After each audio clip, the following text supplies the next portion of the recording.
just because, what we need to think about is if you're saying I'm speaking in objectives and it's intent-driven development and I want agency to run free, and your agency is go get me the eggs from the chickens this morning. And if the kid, this is the agent, basically the kid says, I'm just not feeling it today. I'm just going to get DoorDash to deliver a dozen eggs to me and hand those over.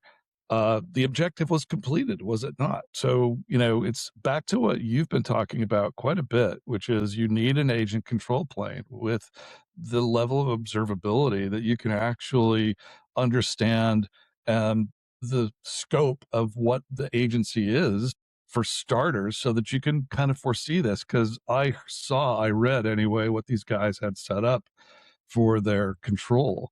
And it was basically, don't just guess, know before you do something. And that's almost a tautology. I think it in was, and of itself. It was actually never effing guess. I mean, come on.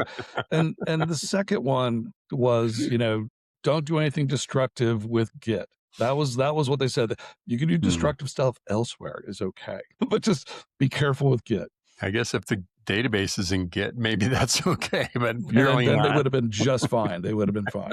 We're drawing a line. Oops, a little too close, not far enough.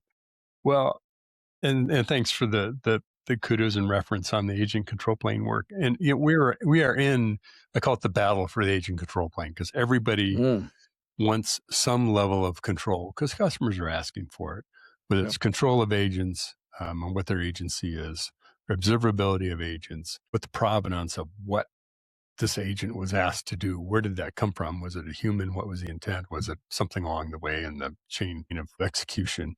The runtime environment, the security, you name it, all the things that any enterprise organization would say, yeah, you don't go from there to there being production until you meet the following criteria, just like all the other software that you've created. We're at that stage. And so everyone is tackling these issues.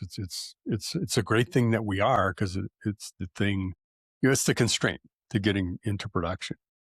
So, but when you're kind of in your own world and you sort of control production and development and test and all of this, and you don't have those firm guardrails or roadblocks, if you might want to think of them that way, it's easy to slip by it and not do the things that you probably knew to do anyway. Maybe you didn't, but you probably knew to do anyway, but it's so only easy because you would have lost your job.